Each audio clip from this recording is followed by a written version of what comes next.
Hello, good morning. It's a one-day edition of New Day, and this is Morning News with me, Anthony Jackson. Let's look at the headlines for this morning. Now, Rigu has been named capital of the newly created Northeast region.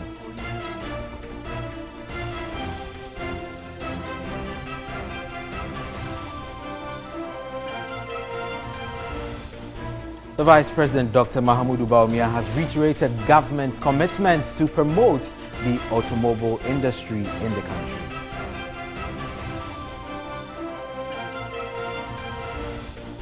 Zipline drone to deliver 148 different products when it starts.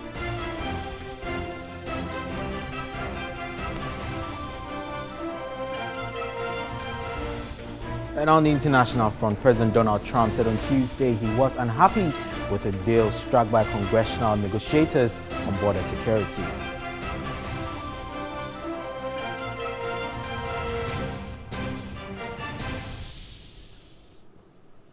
Now, Nalerigu has been named capital of the newly created Northeast region. President Akufo-Addo made the announcement at the Jubilee House in Accra, where he presented the constitutional instruments which gave effect to the creation of Ghana's 11th region to the chiefs and people of the region.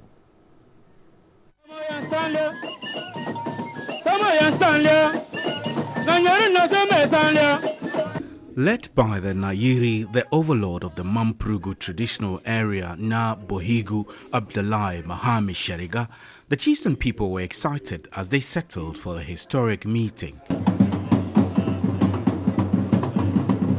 Minister for Regional Reorganization and Development, Dan Boche, lauded the efforts of stakeholders who charted the course of history. Politicians are often accused of not keeping their word, broken promises, and not keeping faith with those who waited for them. There was some doubt when His Excellency the President, Danko Akufo-Addo, embarked on this venture to create new regions to reflect and fulfill the deeply and long-held aspirations of our citizens in those affected areas. There were even predictions of national tension, and attempts were made to denegate the long-held desires of our fellow citizens.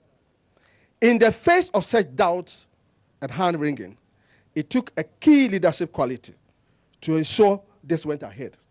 Spokesperson for the Nayiri, Idana Zakaria, reiterated the need to accelerate the pace of development to ensure the youth stay in the region. The Northeast region has a fair share of natural resources. The region has large deposits of valuable minerals such as gold, lime, dolomite, just to mention a few. Also, the region has rich fertile valleys dotted across for commercial farming. Those potentials need to be tapped for national development. President Akufo-Addo expressed government's resolve to promote equitable development. As contained in the President's 2019 budget, a seed capital of 20 million cedis has been allocated for each region to aid in its smooth takeoff. Government will make sure that the desire for growth and progress, which was the underlying reason for the vote for the creation of the Northeast region, is met. There are two matters I have to address before I bring this brief statement to an end. Firstly, I've charged the hard-working Minister for the Northern Region, Honorable Salifu Said, to act as caretaker minister for the Northeast region until a substantive minister is appointed. The President later signed the document of attestation and officially presented it to the overlord of the Mamprugu traditional area. Still on the creation of new regions. For the Savannah region, Damongo was named regional capital. President Akufo-Addo called for support to bring development to the area.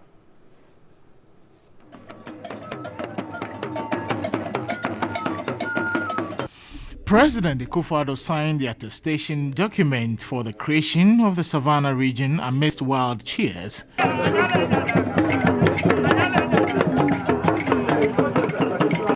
overlord of Gonja, whose speech was read for him, pledged to work assiduously together with the sub-chiefs to ensure rapid development in the area. President Akufo-Addo called for support to enhance accelerated development in the area. Damango has been chosen as the capital of the Savannah region. I want to assure residents of the region, however, the government projects and structures will be equitably spread across the region. I have no doubt that the future of the Savannah region is bright and that it will touch the lives of every resident and help build the great nation of Ghana that we all desire.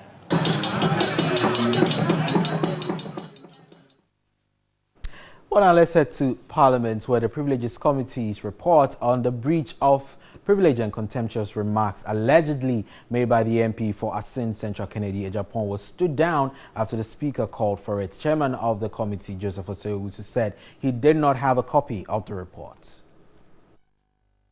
The issue relating to Kennedy Ejapon's alleged contemptuous comment was part of Tuesday's agenda, but it could not be heard because the chairman of the committee said he did not have a copy of the report at the time. I hadn't expected that I'll move it today, but the Speaker looks like even the other matter which was referred, the member and his lawyers have raised an issue that they are challenging the referral, so they will come back to you.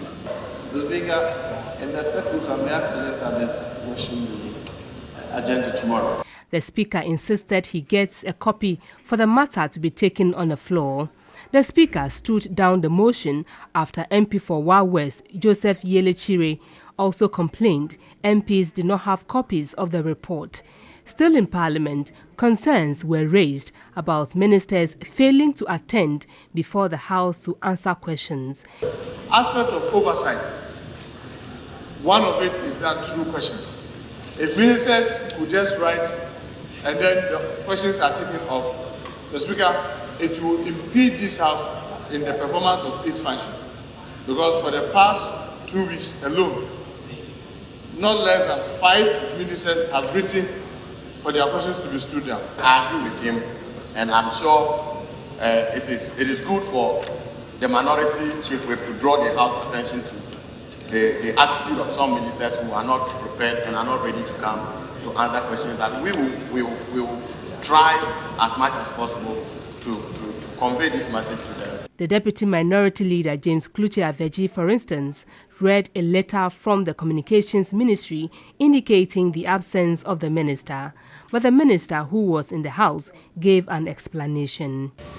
I was scheduled to return to Accra today. I was fortunate to be given a ride with the presidential entourage, which returned to Accra yesterday after the board meetings. And so if my office informed Parliament that I will be unavailable to answer the questions, they were right. Well, the Vice President, Dr. Mahamudu Bawumia, has reiterated government's commitment to promote the automobile industry in the country. He was speaking at the 3rd Germany African Business Summit in Accra. The summit focused on strengthening German businesses on the continent. It was also to identify and capitalize on other economic opportunities. Germany has expressed interest in setting up automobile companies in Ghana. With an investment portfolio of more than 26 million euros on the continent, it is poised to increase it. It intends to set up a West African regional office to spearhead the establishment of more automobile companies. The Vice President, Dr. Mahamudu Bawumia, lauded the decision. Beyond that, there are other areas like the auto industry. We are seeing Volkswagen coming in. Other auto manufacturers have expressed interest like Nissan and Sinotruk and so on. But we have, as a result, put together, Cabinet just passed last week, I think 2 weeks ago, an auto policy framework for all investors in the auto industry so that we can help get some movement in this particular industry. Of course, we also want to do pharmaceuticals and other areas.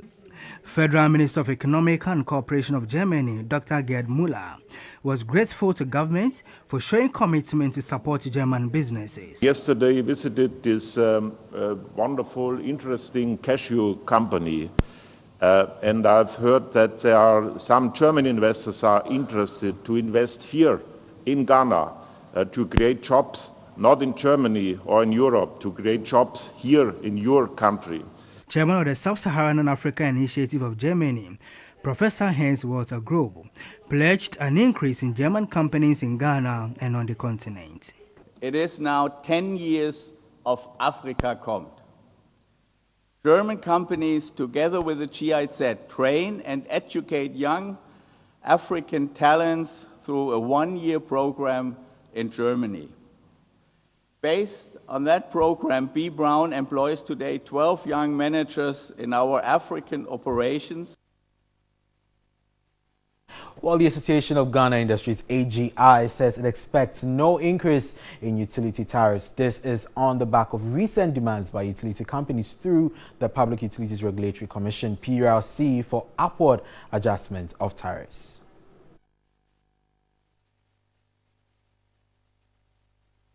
The concessionaire was built to take over Electricity Company of Ghana, ECG, on February 1. However, the board of the Millennium Development Authority, MIDA, approved an extension to allow stakeholders to conclude consultations and finalize work on some critical aspect of the transaction.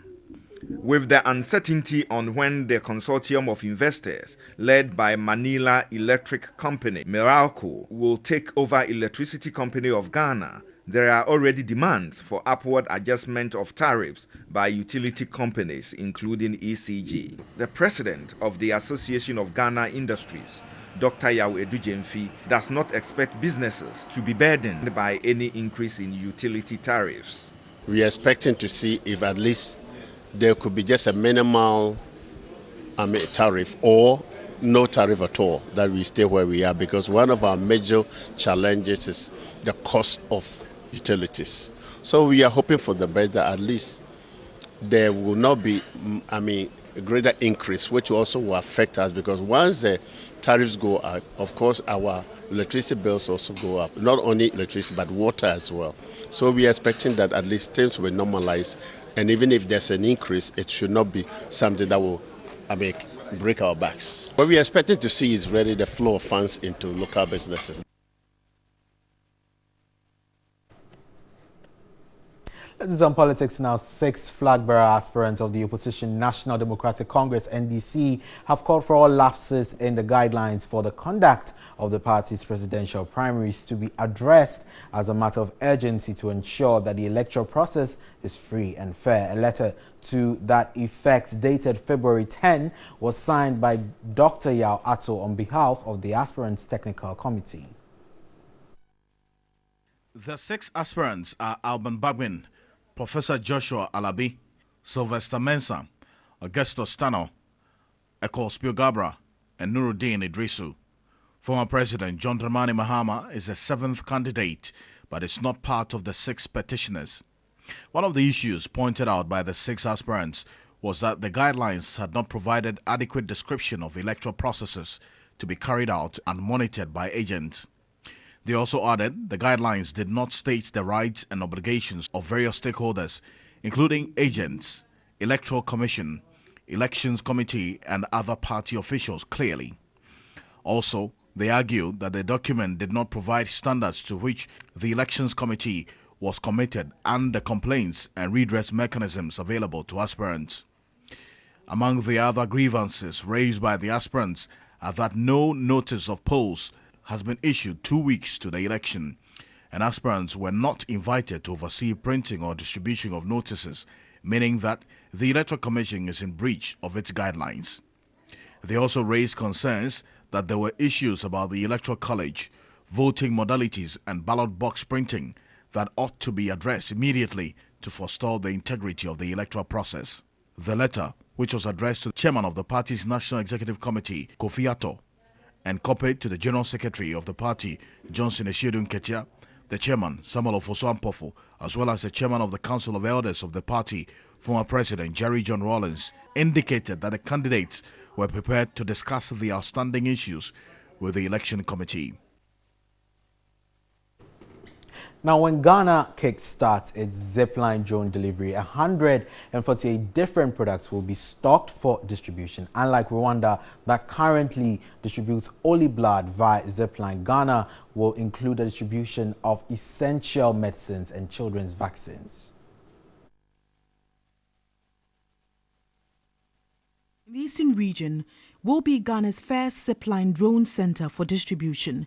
The center would reach health facilities within Eastern, Ashanti, Volta, Greater Accra and Central regions. A lot of work was done on site selection and need assessment. So there was a lot of consultation that led to where the first center is situated. Health products will include blood, essential medicines, children's vaccines and program commodities. In all, about 148 products will be stocked at the distribution center.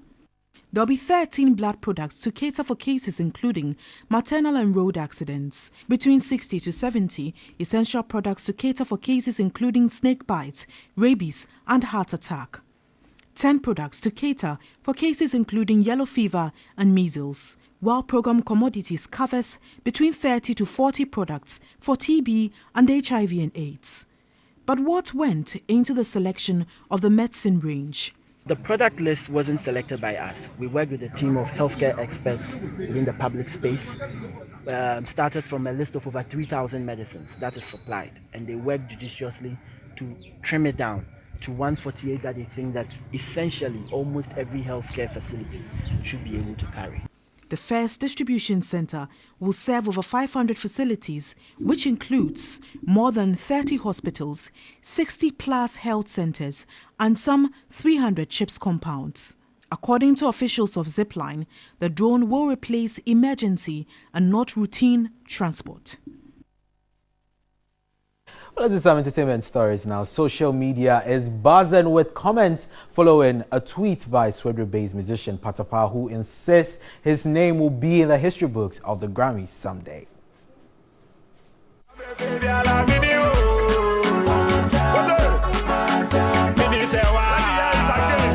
Winners of the 61st Annual Grammy Awards were announced at Staples Center in Los Angeles on Sunday night. This has been the most sought-after musical awards worldwide, and it is the wish of every artist to receive any of those prestigious awards. Commander of the Patapaa Soldiers took to his Twitter account, expressing his desire to mount that iconic stage and come up with a Grammy Award.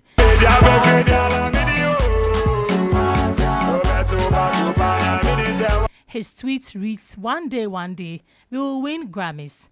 But hey, reactions to Patapaa's rather strange hope on Twitter has been fabulously hilarious. Anansi at Ohiniba Kwesi tweeted, look at him, my friend, with what song? That's your noise. Be serious in life. Gasconi at Clifford Connie tweeted, dreaming is free. Owo Roads, Ayafo, Nawo Kebi. Ras Bingi commented, it's possible. Just work harder and never look back. Never allow anyone to discourage you on whatever you set to achieve. The musician, known for his smash hit song One Corner, which took Ghana and some African countries by storm, believes that he will one day be part of the list of winners of the awards.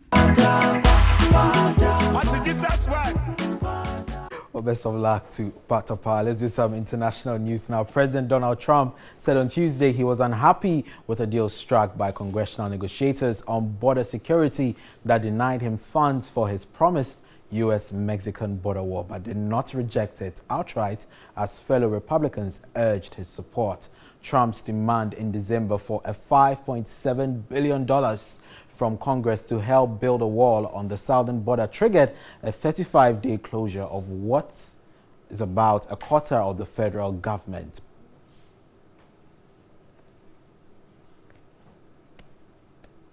Well, that's it for news for this morning. My name is Anthony Jackson. Newday returns shortly after this. It's the month of love, and so we're just celebrating love in our small world. I hope you also will be celebrating love with your loved one and many people around you, because right now in Ghana we all need the love. So make sure you're spreading it. It doesn't have to be a gift, just a smile, just a hello, just I'm checking up on you. How are you? It's enough. I think you should all try that this morning. But Johnny, how are you? Yeah, I'm fine. Dr. Bafuado, good morning to you. Good morning to you. It's a special one from Doctor to you. Good morning. And it's a month of love, so anyway, so we will be checking out some souvenirs for you, hopefully. Yes. Tomorrow. So make sure you're watching. Chocolate Day, actually, that's what we like to call it. But I'm fine. How are you? I'm doing great. I like your dress. Thank you. It reminds you of Bryce Socks. No, I didn't say that. Oh. But he's not here, so I had to wear something that reminds us of him. So it's good. I hope he's watching us this morning. Senior but you know how Bryce Senior Bryce just vanishes when he knows we are more than two. He has to just exit. He's gone for witch for hunting. his bones. Yeah, witch hunting. So there are some witches and people around Salaga that he needs to go and handle. Handle those true. Irate youth out there. So, but it's Wednesday. I mean, it's not amusing when we hear these things on the news, and I'm just wondering for how long we want to continue doing this. If you disagree, truth be told, you know, in the creation of the new regions, I knew that, of course, you know, government can't satisfy everybody. Absolutely. Even for some of us who have asked the questions that, first of all, is it necessary? But we've moved away from that stage where now it's being created. And in the midst of creation, you should understand that not every place can become a capital. True. And so if you didn't win or you didn't get your area to be the capital, does it make anything different? No. Because at the end of the day, if a place is even made a capital and we don't put any pressure on governments to make sure that they ensure this place is, you know, created so that everyone gets a fair share of the national cake, then it means people seem to have that idea where if you are not a capital, you won't benefit anything. But Accra has been a capital for many years, and really, for me as living in Accra, I don't see much. But so if you're complaining Accra, what should a man at no, I understand. But I'm just trying to say, when you're outside, you know, the situation, you think everything is rosy. But the fact that Accra is a capital, we haven't seen too much. And so don't be too excited and don't be too, you know, enthusiastic enough to go and be burning things. Come on. Anyway, but also today we'll be talking about health. What are we talking about? Benefits of what? Of cocoa. Cocoa, cocoa in our chocolate. We'll be talking about the benefits of that. Dr. Nanama Ado, Mrs. Esquire. Since when did I benefit from being Esquire? I'm just adding. I'm just being Johnny, mischievous. I don't want people to be calling me for fake degrees. No. But you are not fake. You are not fake. No, but you know, maybe it was you know, given to me as an honorary title by a university, and I don't even know. So you are telling me this one. That's what I'm asking. So that I'll research myself. But really, Esquire is a title for gentlemen. Yes, it is. But obviously, I'm on the flip side. It's just equal to Mr. So, you know, it's but just in the legal system, it still means something. It's just like how we have Mr. in surgeons. You've got those who trained in the United Kingdom having Mr. instead of, you know, being called doctor. And so, yes, it's there. But Esquire for us in Ghana, we know Esquire to be of the legal. I remember that in the first parliament of the Fourth Republic, I saw the brochure. My dad used to have one.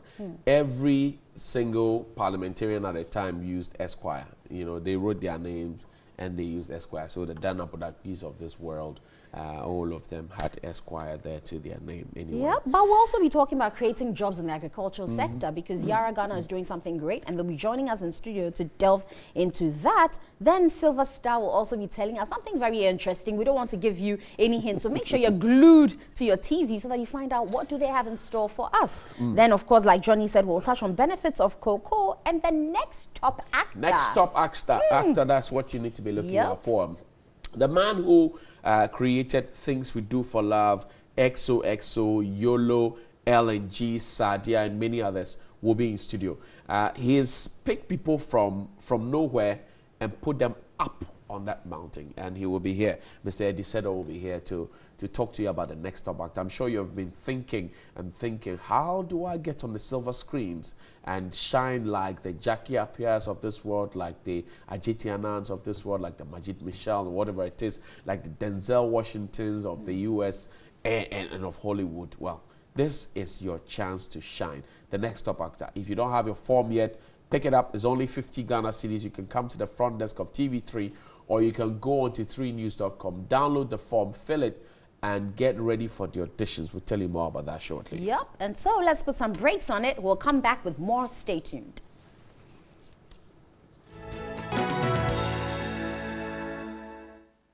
In a country where we're constantly talking about agriculture, but we don't seem to see the benefits that come from it, Yara Ghana is making some new strides, and we're going to be discussing this because, of course, it's going to create jobs and impact on us positively. Joining me in studio is Dankwa Adoyobo. He is the Managing Director for Yara Ghana. Good morning. Good morning. So let's start off by talking about the bigger picture of how we as citizens will benefit from what Yara Ghana is doing in the agricultural sector, and also tell me exactly what your project is. Okay, today in Ghana, Yara works with more than 300 retailers and distributors. These are Ghanaian businesses, right? If you say they employ 3 to 5 persons, then you're talking about 1,000 to 1,500 employments created already today. Okay. The new investment we're doing in Tema, which is a blending and bagging facility with warehousing and storage, would allow us to be able to serve a bigger group of Ghanaians. Also, that means would allow us to be able to support a bigger group of Ghanaian businesses. Okay. Of course, we would also have direct employment coming through it, and we plan to use that facility as a hub to West Africa. So for Ghana, beyond the local employment, of course, there will be taxes that will be paid here. There will be the political dimension of Ghana in the region as a gateway to West Africa. But what's so special about this project? And like I'm saying, for the youth who recently have been asking for a space in the agricultural sector, is this going to impact on their lives in any way? Is it going to open up the space for them to actively be involved in agriculture? Yes, it would. The facility gives us a capacity to bag and blend different fertilizers. Okay. And we come in with crop nutrition solutions that delivers profitability for the farmer. Right. And profitability for the farmer is key for the youth. Okay. This facility gives us the flexibility and adaptability to provide the relevant solutions that anybody who goes into farming can see very good results out of that. Okay. But let's talk about the agricultural sphere in general and why it doesn't look too attractive to the youth. Because even though we talk about it, oftentimes you hear projects being made to try and stimulate that interest in the youth. But when they go in there, it may not seem exactly what it's supposed to be, and so they back out. Is it that for you in the sector, it's the capital intensiveness of this, or is the fact that they don't get the support they need when they get on the ground? I think what has happened with Agric over the years is we have not had a conversation on profitability. Okay. Yara comes in with farmer profitability as the conversation. Okay. Because for Agric to be attractive to the youth, it has to be profitable. You know, it shouldn't be the traditional practice where we grow for the house, and when we get a few excess, we take to the market. Right. The youth needs profit, and that is what we bring in. And if we are able to take the youth along that line in Agric, and the whole value chain support works, because Agric is beyond farming. You know, farming is key, but there's a whole value chain. Okay. That if we can develop the Agric value chain, then even the farming becomes attractive to the youth. Right. And then the other aspects also become attractive to the youth. Very well. So for the warehouse and the blending units you are putting together, who can access it and how is it, where is it going to be located? What exactly would you be looking at doing in terms of engaging these farmers who are already on the ground to be able to participate actively in what you have? Okay, the warehouse has a capacity of 1 million bags, 1,050,000 kg bags. So that's a huge capacity. That obviously means gives us a lot of capacity to do bigger things in the country.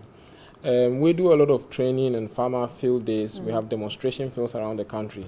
We would take this out there into the market so that the farmers and people who want to get interested in Agric would have access to it.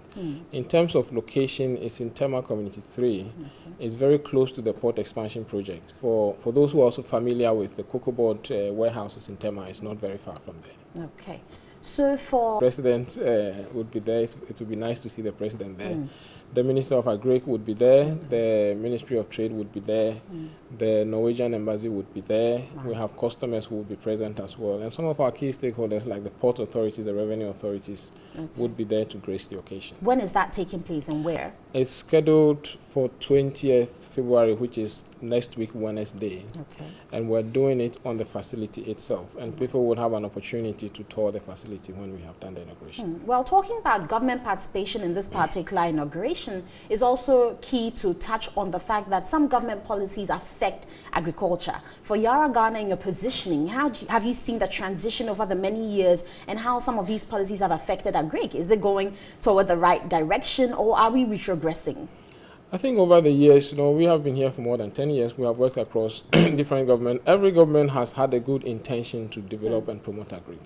We have seen different levels of development. But I have read the Planting for Food and Jobs policy document. Right. I was impressed with how comprehensive the policy document is.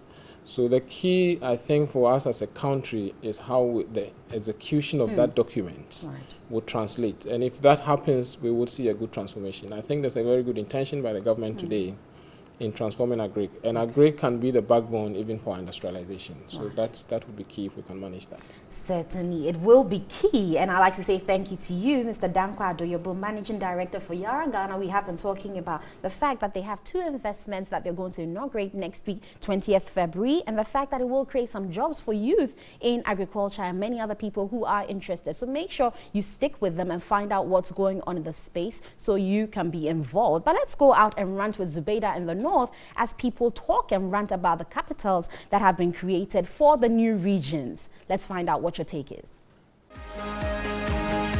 Some residents of some municipals and districts in the newly created Savannah and Northeast regions after the referendum began campaigning for the siting of regional capitals to be sited in their preferred towns.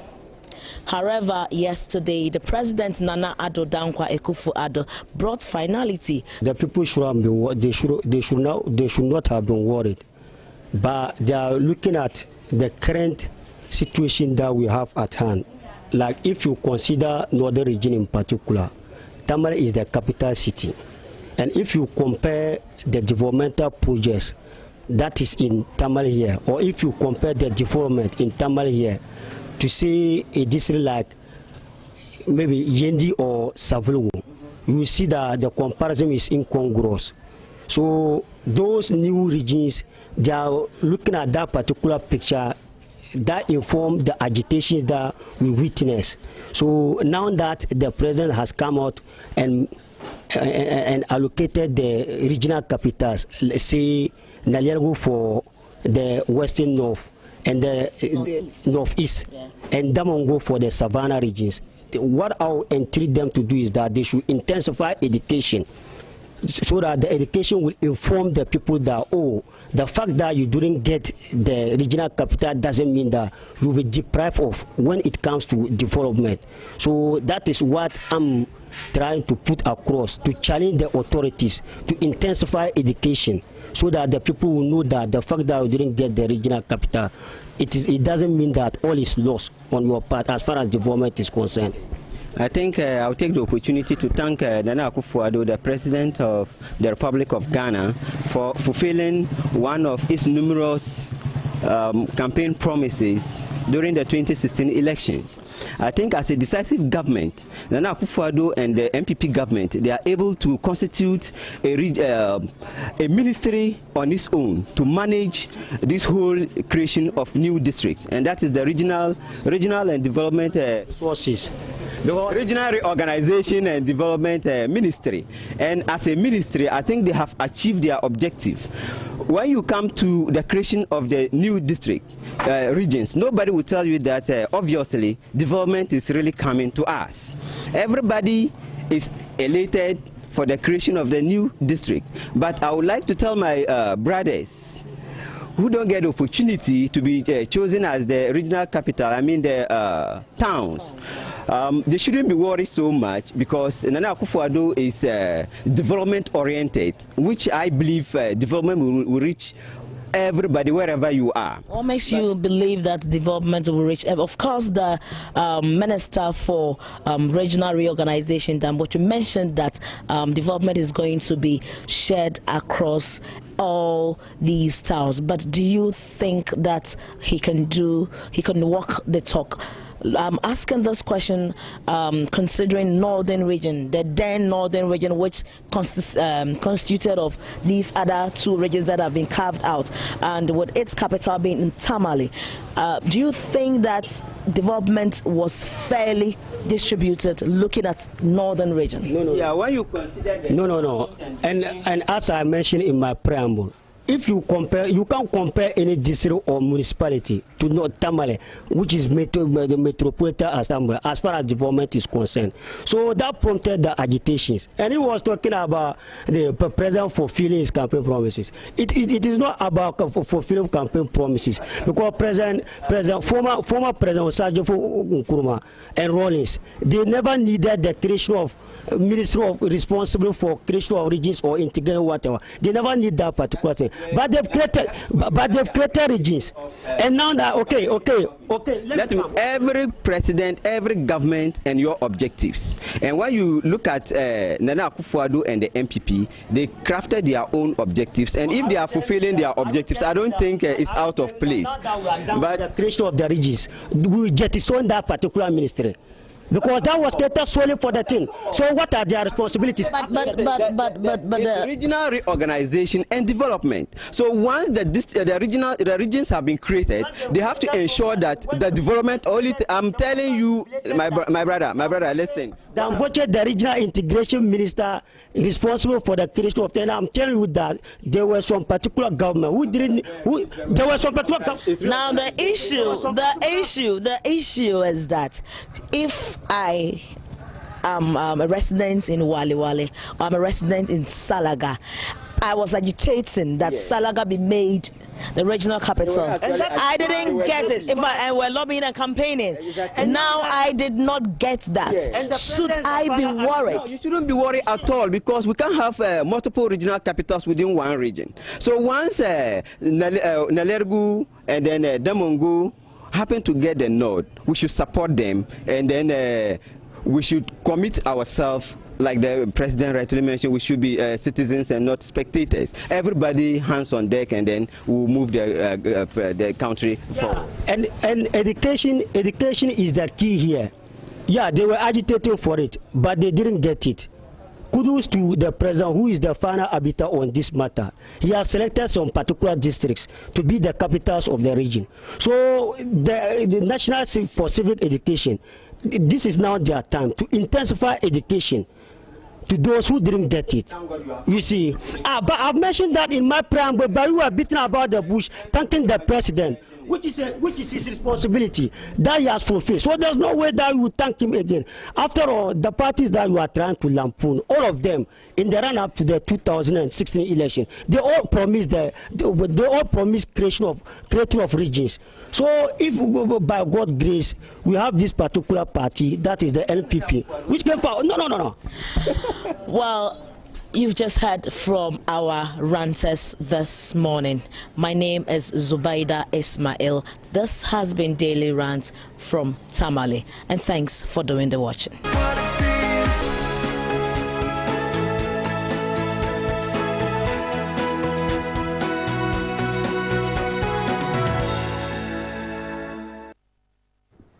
Welcome back, and thank you very much. The Daily Graphic reports this morning that Nalerigu, Damongo named capitals of Northeast Savannah regions, NEIP greenhouse project to create 10,000 jobs. And we disagree with EC plaintiffs in Ropa case, 13 million euros wastewater treatment plant for Kumasi. Those are the front page stories. The Independent reports that Ghana strengthens partnerships with German businesses, Dr. Baumia, and China wants stronger collaboration in fighting illegal mining. The Ghanaian Times this morning reports that jubilations anger greed announcement of regional capitals. Veep opens third German-African Business Summit in Accra, and President declares new two regions, Nalerigu as capital of Northeast and Damongo, new capital of Savannah region. 4 injured as protesting drivers clash with soldiers in Kumasi. The Daily Statesman, NDC and the poison of revolutionist past. Ebony Davis finds the real African vibe in Africa, and new regions take shape. Nalerigu, Damongo named capitals of Northeast and Savannah. Boot for boot hits Ashanti. NDC beats up regional chairman. The Daily Guide. 2 cops shot in Bolga. Fresh German funding for Ghana. And the banner headline, NDC signed $46 million fertilizer deal after elections. Dr. Stephen Opuni's photo is there. Nalerigu, Damongo get capital status, and NDC chairman chased with guns. Maybe finally we do the Finder newspaper, and it says that 2 regions get legal backing each new region gets 20 million Ghana cedis seed capital. Over 500 chieftaincy disputes pending, and sword cutting for 10,000 affordable housing units there. My guest this morning, the Member of Parliament for Bolsa South, Dr. Clement Park. Good morning, Doc. And I always forget the greeting. You know I have to greet you in Willie. I know. First of all, let me respond by saying good morning to you and good morning to my colleague Member of Parliament. Absolutely. And the chair of my committee. Right. He's the chair of the Foreign Affairs Committee. Yes, of which Mr. I am. Honorable Frank Anodon I'm a member. Well. So, Solu.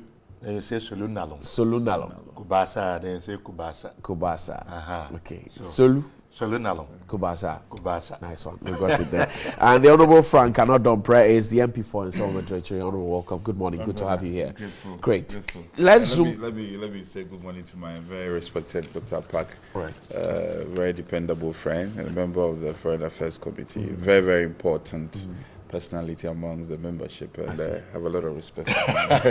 So one more time, Solu. Solu Nalong. They go Nalong. Solu Nalong. Yeah. Okay. Not to worry. We'll take it through now. We'll settle the Bolsa way. Yes, anyway, let's start off. Yesterday, 2 regions got legal backing.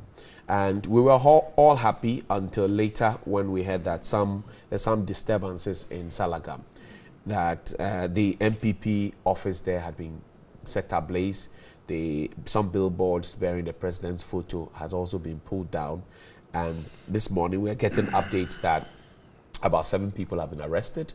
And there also a foiled attempt, the shots are on your screen right now, a foiled attempt to ban the DC's office and the home had been foiled. We will get updates on that. But Doc, let me start with you. Was this expected? Well, first of all, let me say good morning again to viewers. And to say that it is disheartening, you know, to say the least. But I think we need to put the conversation into the proper perspective. Right. Indeed, it is allowed by the Constitution that if and when the conditions are right and the processes are followed, more regions can be created. You will remember that in the build-up to the 2016 election, all the major political parties, and in this case the NDC and the MPP, we all captured the issue of creating additional regions in our manifestos. Because I think it was clear that there was an overwhelming sentiment. And indeed, both parties had felt that the need had arisen and the time was ripe for that to be done. So whether it was going to be the NDC or the MPP, it was bound to happen. Subsequently, we had elements within your party asking whether it was necessary. Well, obviously, you never heard me say that. Well, but because if we didn't think that it was justified, we clearly would not have captured it in our manifesto. Right. So I think that the fact that it was in our manifesto for a major campaign clearly was evidence of the fact that we would have implemented it. But be as it may, the processes have gone through, and rightly so, the final phase, if you like, and as far as the processes are concerned, are ongoing. And so you would expect that different interest groups would have an interest as to what should go. And I think the current disagreement or what precipitated the violent behavior that we just saw had to do with the siting of the regional capital. And indeed, we had, you know, conversations in the public space, different groups, youth groups, even in some cases, some traditional leaders, if you like, lobbying publicly for the capitals of these new regions to be cited in specific locations. But the sector minister was also clear. Mr. Damboche had said that the lobbyists cannot push them to do what they want. Well, no, the point is that the lobbyists can lobby, but if you look at the Constitution and the powers conferred on the president, I mean, it is his decision, ultimately. And I would assume that he would have done some consultations. He would have weighed a number of factors and conditions and prospects before making the decisions that he made. Because whilst it is indeed the people who have to decide that they want the region, they have to vote at a referendum, a certain percentage have to vote yes for it to happen. When it comes to choosing where the regional capital should be sited, the law does not give that to the people. Right. It is the prerogative of the president. Right. Now, it then raises the question as to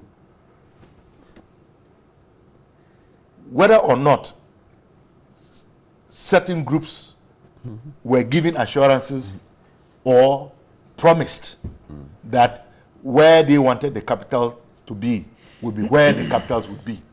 If that was the case, and they end up not getting the capital sited where perhaps they were promised or assured that the capitals would be sited at, then this type of behavior can be a reaction, but certainly not the to president, some level of disappointment. Not the president who promised that. No, we don't know. See, you know, okay. this is purely political. I mean, let's be honest. I know certain factors would have been considered before making a decision on where to site it. But once it's the prerogative of the president is a politician. Right. He is in office by virtue of a political party. He will make a political decision. But that decision in itself, I am not saying is wrong. But it will be informed by factors that you and I cannot fully appreciate, because we are not in the back room to hear the kinds of conversations that would have gone on to inform where the capital should be sited. But what I have noticed, and as far as the Savannah region, and then the northeast region are concerned, is that the traditional capitals seem to have been chosen as the regional capitals. Right. Because if you look at the northeast, largely the Mamprugu area, you know the Nairi, which is based in Nalergu, is the traditional capital. Right. And within the context of the Gunjas as well, the paramount chief, the Yagbunra, is based in Damango. So as an anthropologist, looking at that, I'm seeing a trend. I am seeing a trend that perhaps the president has chosen this to be coterminous with the traditional capitals. Was the violence necessary? The dominant groups in those areas. Was this I violence think that is necessary? condemnable. Look, let's face it. Let's face it. That we have the responsibility to condemn violent acts and behavior, no matter who perpetrates them, for whatever reason, because they cannot be justified. I mean, this is the pure destruction of property. I mean, it may be the MPP office that has been attacked and destroyed, but it doesn't make it right. It is wrong. It is wrong and must be condemned. No matter what your grievances are, resorting to acts of lawlessness and violence, particularly within this context, cannot be justified. It cannot be justified. And I think that it is time that we begin to call a spade a spade.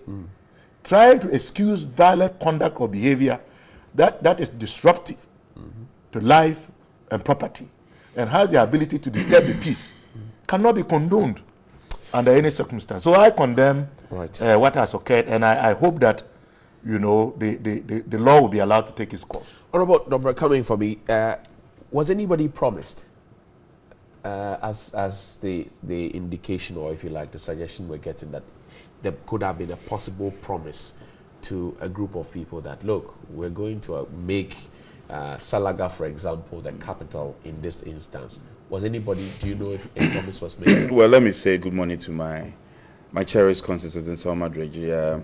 First of all, I think that I want to pick it up from where Dr. ended up. I think that there is a unanimity in terms of the need to create these regions, and amongst the two key political parties, the NPP and the NDC, is that fine expression in our manifesto. So I was taken aback when at a point in time, or somewhere along the line, the narration began to change when some very notable, I engaged some notable speakers of our colleagues were beginning to change course. We're saying that even the creation of the regions were not necessary. Be it as it may, it's important for us to recognize that the president and then the sector minister have conducted themselves extremely well. They've conducted themselves well to the extent that, I mean, taking it in context, they've gone through the motion when they put together the commission has done its work, they respected the law. I think even at a point in time, somebody took this matter to court, and the court ruled on it. Absolutely, right. Now, we all need to know that the president has a prerogative in the naming of the capital. But I've had the opportunity to read the executive summary of the report of the commission. And I can tell you in confidence that the president respected or yielded to the views of the overlords of those areas, the kingdom, the areas involved. Because even though it is within his powers to say that this area or that area should be the capital, the president, and he himself is a constitutional lawyer, in his wisdom, respected the views of the king. And especially in the area in question where the violence has, occurred. It was the express will of the king. So I was extremely taken aback when, aftermath, we read news of, violence being perpetrated. I think that we have come to a point in our development drive as a country where things like this, we shouldn't take kindly to it. I must tell you, I'm surprised the national security and the security agencies could not pick signals of this, because it could not have happened just on the spur of the moment. I'm sure people started talking, young men started meeting, and threats were even issued for them to have, I wouldn't want to say they have sat down, but some of these things are avoidable. And I'm extremely sad about how they went about that. I can tell you in confidence that nobody promised anybody that certain places will be given the regional capital. No, that promise was never made. Even if, I'm just playing the devil's advocate, even if that was the case, you still have no basis to go and perpetuate that extent of violence that they are engaged in. We cannot play with these things. This country is moving forward. We all need to join in the drive in developing our country. What would then give them the impetus to go hard and have the impunity of this lawlessness? I don't know why. Somebody suggests that because in the past people have not been punished, and there are a stream of examples. For example, in the northern region, when the Tamale Teaching Hospital boss was chased out, somebody was picked up, but the last time we heard about it was that he has been picked up, and that was it. We don't know if he's in jail, he's been punished. And so the recurrence, picking up people, like we're told this morning, 7 people have been picked up, that ends the matter. No, it will not end. For instance, if you recall, when some violence were perpetrated in the Central region, and we're reliably informed that some MPP youth were involved. In this case, we cannot have a confirmation that they were MPP youth. But those that were perpetrated in the Central region, for instance, we got a confirmation that MPP youth were involved. They were sent to the law courts. And then the judgment were pronounced. That, for me, is positive. Now, look, for instance, Wale, where the vice president comes from. One would have thought that, well, because the vice president comes from there, if it is all about machinations, and then it's about, well, my interest, what I wish to do, and not respecting the key element of access. Because, in the choice of a regional capital, what is important, if you look at the report, the executive report of the commission, I think that the center should be about 100 kilometers from the other places. And then the issue about access is so important. And that is what those considerations I'm sure were made. But my question is this, and a specific reference to the Tamale Teaching Hospital. When the CEO was chased out, we saw the faces of the people. The ringleader was picked up. We were shown his photo on TV. That was the last that happened to him. You have a point. So that somebody says that could be a springboard for this kind of thing to happen. You can make that argument. Nobody was punished. You can make that argument. That I say that is a fair point to make. But I'm also saying that we have instances where people have perpetrated violence under this administration, under Akufo-Addo's administration, and they have been sent to court, and pronouncement have come from the court. What about that too? Now, I was making a point to Wale. We'll come to Wale. Let's go on to the telephone lines now. Zubeida Ismail is on the phone line. She's our correspondent from the northern region. Zubeida, good morning. Thank you very much for your time. What more can you report?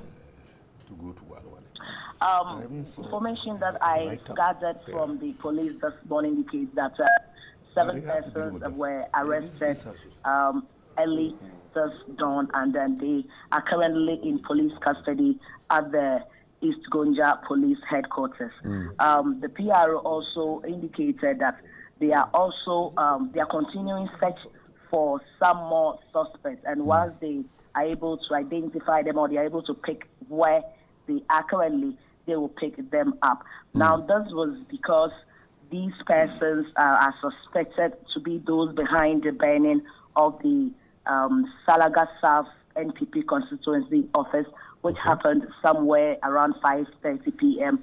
Tuesday. This burning was because the people said the president has snubbed them or snubbed their calls for the siting of the regional capital for the newly created Savannah region in Salaga. Johnny, it will interest you to know that the demand they are making is at the back of the fact that Salaga is the only NPP seat in the entire Gonja land, and so they were making reference to this seat they think they have achieved for the NPP, and so to them it was the only gift the president could give them to say thank you for making me your candidate or for voting for an NPP MP in your constituency. But of course, we cannot say that because of that, people should go about to, they should go on a rampage and burn stuff. They also pulled down billboards, every single billboard that had the picture of the portrait of the president on any NPP color. They pulled all these billboards down. They were actually heading to the office of the next municipal assembly to burn that down, including the residents of the MCU. But a swift intervention by the police foiled that attempt, and it was after that the 7 persons were arrested. Zubeda, do we know what these 7 persons have been charged with as of this point?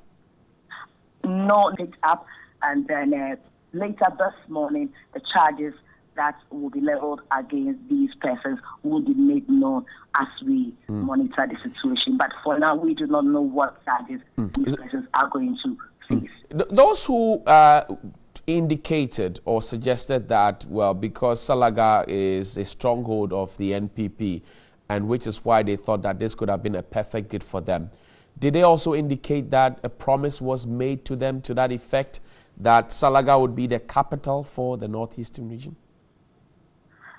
Johnny, for promises, no, they have not made reference to any promise made by either the president or any member of the NPP during the campaign season. They have not mentioned that.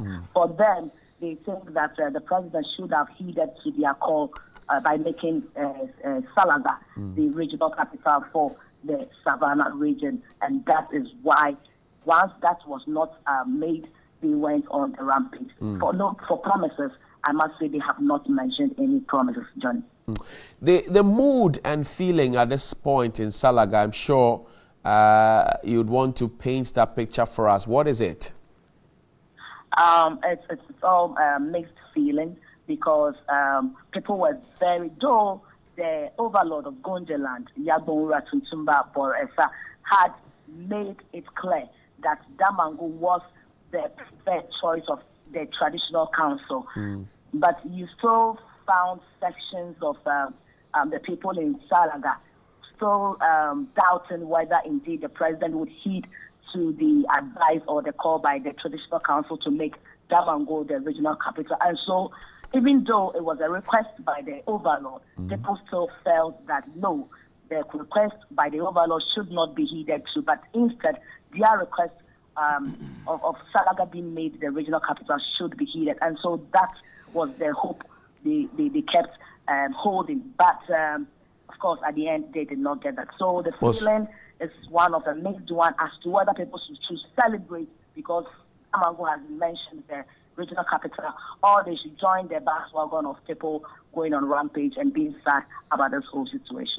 Zubeida, thank you very much for the update this morning. And that's Zubeida Ismail. She's a woman on the beat up there in the Northern region reporting to us that 7 persons have been picked up. Nobody has been charged yet, but the police is on a manhunt for some more suspects to subsequently charge them this morning. We'll keep up and share the fine details with you as we make progress. We'll come to you, Doc, shortly, but let's go to... yes, you're talking about Wale Wale. We will come to Wale Wale. Let's make a few comments. You have generated a lot of them. Yeah. Dr. Nanama Ado is here. Johnny, and people are joining us with your comments this morning. Good morning, TV3. Government should allow the election of regional capitals to be subject for voting to deal. Well, you would have to hold on a bit for us. So, Mr. Adodobre, you were talking about Wale Wale. I was just making a point in context that if it was like promises, machinations, and gerrymandering, then Wale Wale, reasonably, anybody can make the point that that should have become the capital. Right. But the president respected the views of the overlord. Right. The traditional councils. Yes, and hence yielded to where they preferred. And I think that that is something that is commendable. Right. So the young men who are perpetuating the violence need to respect that, in fact, and if you go to that part of Ghana, there's a lot of respect to the overlords and, you know, such focal people in this area. So, but I'm happy some of the young men have been picked up. The law should be allowed to work. And then those who are involved in this violence should be made to face the law. And as I said earlier on, we are too much in a hurry to develop our country. Right. And we cannot allow such a simple process. And for all the process that we've gone through to this stage, for just allow some deviant to hold the whole country to ransom and perpetuate such violence on us, it is most unacceptable, and they should be dealt with by law. Thank you very much. Doctor is back. Doc, welcome. What are the people saying on WhatsApp? Yes, Johnny, let's pick their views. Good morning, TV3. Government should allow the election of regional capitals to be subject for voting to deal with any acrimony, bias, and controversies. That's coming from Osma Rinsung in Tamale. Al-Hassan Wawana and Wa says, good morning to you and your panelists. It's pretty sad to hear what is happening in Salaga after Damongo was named the capital of Savannah region. That's what Al-Hassan says. Then good morning. Good and rightful thinking Ghanaians are getting tired of these two political armed robbers, you call them, the NDC and the MPP, because the monies these two political parties borrowed since 1992 is very huge and big, and together with taxpayers' money and the resources. But anyway, between two armed robbers, one will be better than the other. God is watching. That's coming from Ustaz Justice Idrusu Adam in Tamale. On Friday, OT capital will be mentioned. Wherever it lands, it is still OT. Peace, peace, peace. That's coming from Emmanuel in Pebuo. The incident that occurred in Salaga is rather unfortunate, but I am not surprised because the MPP government seems not to care about seriously fighting hooliganism in Ghana. Their people, their buildings. Clement from Chiriponi. Then good morning, TV3. Nalerugu as regional capital of Northeast region is the conflict of interest. Using drones for health delivery is as a result of administrative failure. This is coming from Gazale Duko. Then good morning, TV3. C. Let the government and his people know that our books do not contain the map of Ghana that talks about these new regions. We don't have a problem about the creation. After all, one Ghana, one people. My major concern, however, is that teachers cannot manufacture new textbooks that talk about these newly created regions and their capitals. By and large, some of these things should have been taken into consideration before the creation. Get informed that our schools do not have textbooks that the pupils can touch and feel or even look at pictures. Help me ask how many years it takes before new textbooks are given to schools. Thank you. Well, that's Derek from Bongo. Then also, why should the choosing of the capital of the newly created regions create violence, disturbances, and barbaric acts? So will the pulling down of President Akufo-Addo billboards and banning of MPP offices change the mind of the president, instead of the people to think about the massive infrastructural development and all the people, the youth and the future leaders of which President Akufo-Addo thought of before the creation of the new regions? Just look at what some irresponsible personalities are doing. The laws of the land should deal drastically with the perpetrators. This coming from Yao Osankide in Taifa. In the Northeast region, Dr. Baumia promised the people of Gambaga, the capital of Northeast, but we are disappointed. Then final one coming from Philip in Ada. He says, good morning, TVP. I hear they say they will effect arrest on anyone involved in the violence in Salaga on Tuesday, 12 February 2019. Why don't they do so? I suppose we allow the president to set up a committee of inquiry to look into the case to find the facts on why it happened, as in the case of the recent by-election in Ayawa. So, Johnny, these are some of the views of viewers out there. Philip's sarcastic comment. Very sarcastic indeed. Interesting there. But Doc, let me come to you now. The political implication of what's just happened in Salaga South, the choosing of the two towns and the subsequent mentioning of 4 others yet to come. How should we move forward in our march? Well, this is a very critical time in terms of managing the fallout, because obviously, you know, one group or the other, one part of the new region or the other is going to feel let down, depending on where the capital is sited. And I'm glad that you have raised this, because what has happened should serve as a very quick wake-up call alert for perhaps some background work to be done. And even as Honorable Anodonpre said, I mean, it is important that our security agencies are also active, because the telltale signs were there that there was a potential that some disgruntled or disappointed group would likely want to seek overt attention. And that is what this is all about. Right. Because you don't expect that the president, on the basis of this, will withdraw the decision that has already been made and formalized. But they want to be noticed for feeling let down and disappointed. The people in Gambaga are responding differently. Yes, well, as you just read, they are disappointed, Gambaga, but they are not burning anything. They were promised the capital by the vice president. It has gone to Naleregu. But, of course, they have taken it in a stride. And that is what we would expect, because once these decisions are made, we have to live with them. You may feel disappointed, you may feel let down. There are other ways of expressing your disappointment to whoever made that promise to you. And if you read the content of the statements that have come out, as your reporter in Northern Region also narrated, there is no indication that a promise was made, at least from the persons that she has contacted so far. But you also see that they pointed to the fact that they felt that they had done a lot for the MPP by voting the only MPP seat, as they claim, in Gonjaland. And therefore, they expected to be rewarded by the president for voting for the MPP. But even if that is the case, burning the party office in Salaga, plotting to attack the residents of the DC and also the office. How does that impact the president? He is here in Accra. He is at the Jubilee House. This is your own people. It is your own property. The assembly building is actually not owned by the president. Right. It's owned by the state. The district, yeah. The residence that the executive DC lives in is owned by the state. And that is why it is important that no matter how aggrieved we may feel, it is important that we find avenues in these kinds of situations to seek redress in a way that will not be disruptive. Right.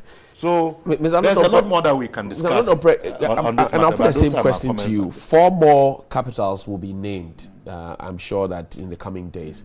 What is the big deal, and how should we move forward in that agenda, especially looking at what has happened in Salaga, unfortunate as it is?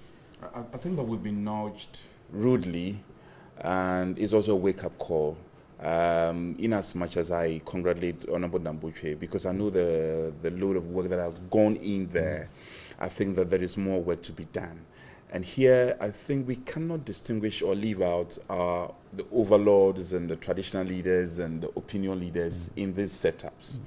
They have to come and have a go in terms of, you know, speaking to the people, letting them understand why the capital will have to go to certain places, and the fact that when the capital goes to A or B, it doesn't mean that all is lost. We cannot leave everything out there to government, because the players, the multitude of players in all this scheme of things, and I think that the sector minister would have to do more. MPs who are in various catchment areas who also have to involve themselves. This is a national project. And then it shouldn't be like, well, if it doesn't go well, it goes against the government. The vicissitudes will be around, and it will have its impact on whoever wins the election ultimately. So all of us should support the process and help to see to its success. Because I think for a long time, you know, and I'm happy that there was a consensus that these regions should be created, you know, between the two political parties. But the overarching aim was to distribute the national cake effectively and efficiently, so everybody gets a piece of it. It does appear from another school of thought that, well, the scramble for the regional capital is because they believe that key resources will come to where the regional capital is, to the deprivation of the other places that will not have it. Moving forward, how should we prosecute that agenda as well? You see, that I'm quick to concede that. I mean, one has to concede that. I mean, if the regional capital is located at a point, to all intent and purposes, you know, more resources will go to these. With all our local governance structure and the laws. That is the point. And that is the difficulty associated with this whole, you know, business. But I still believe that there is a way we can, our body language, our speeches, and then we should involve the minority as well, because it is not a business that of the executive doing all by itself. The minority should be involved in this process. Yesterday I saw Adam Mutawakil and Dr. Sakara Foster there. That's encouraging. When they speak, don't forget, they're also focal people. They are people who command influence. When they speak, it will also have the impact in the healing process, and also ensuring that we build consensus and agree on what to do. So I think that is the way we have to go about the whole process. But I want to commend the president and the MPP administration particularly, because, look, one would have thought that we would have yielded to pressures coming from our supposed stronghold. Okay. Ordinarily, anybody would have done that. But we respected the view of the overlord. And that is something that's commendable. Right. It's just unfortunate that aftermath they have had issues. But I have all the confidence. Say they are in charge. Doc, I'll put the same question I put to Mr. Anodompre. The distribution of the national cake.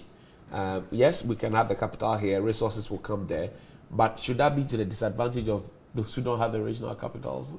Well, and the Upper West comes in this equation after it was created. Still, they cry for a lot of things. Well, I would say every region still cries for a lot of things, including my own Upper East region, which is actually older than Upper West. You know, it used to be Upper region before Upper West was carved out. The truth is that when you have a place designated as a capital, it is a magnet, because it becomes the center of activity. And once you have that magnetic pull by that center, it naturally comes with resources. And so traditionally, as is the case, resources will come there and then would be dispersed to the other communities. But going forward, we need to look at alternative models of what we can do to ensure that persons who are not in the capital don't feel left out. And I think that if we were to... auxiliary staff, appointment of regional, things like that. Minister. Very well. Not just that. But I have heard, a case being made that with the coming into being of these new regions, part of the trajectory is that major institutions are not clustered in one place, and that they are dispersed. Okay. If that can be done, I think that it would be the beginning of giving another shot in the arm to our struggle to decentralize. A situation where everything is dotted around one small and some of place. us have not been too happy, even with the fact that even as a nation, you have to come to Accra for everything. Some of us believe that it is not fair. I mean, why can't I go to Boliga to apply for a passport and I have to go all the way to Tamale or come to Accra, for example? So I think we need to also use this as a boost for the effort to decentralize, because having everything concentrated in one place, even for security reasons these days, is not the best. They're getting 20 million, and this is my final thing to you, 20 million seed capital. Is that enough?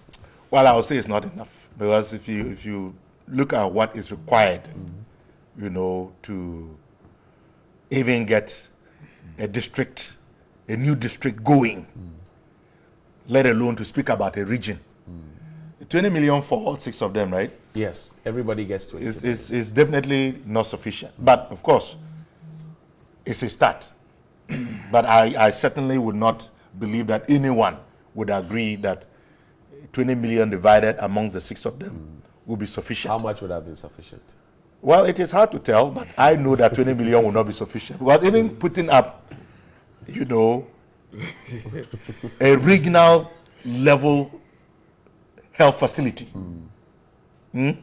as you know, in itself would consume more than half. Right. We are to talk about the administrative facilities, where perhaps the minister and his deputy would be. You are looking at regional police, fire service, police. So obviously, and we're also even looking at road infrastructure, for example. And we will also even think about, if you like, other ancillary facilities for the public servants who are going to be moving into these places that hitherto didn't have the facilities to host them, because there was no need to have such personalities in those areas. All of that has to be provided. Interesting. Honorable Anodonpre, interesting message from Shamima Muslim. Says, yes, it says, we're student leaders together. I know. Remember, no, says hi to your guest and ask Anodonpre. Said, where has he put his crusading spear? That was your alias back in the day, contesting for those. Shamima was a very close friend, a very good friend. We had the new struggles, a very intelligent student leader. Shamima, unfortunately, we have moved on, and we need to move on. So you are heading your crusading spear. No, we have to move on. Now, on the point that 20 million, is it enough? I think it's a good beginning. I mean, whichever way you view it, it's a good beginning. We also need to be careful.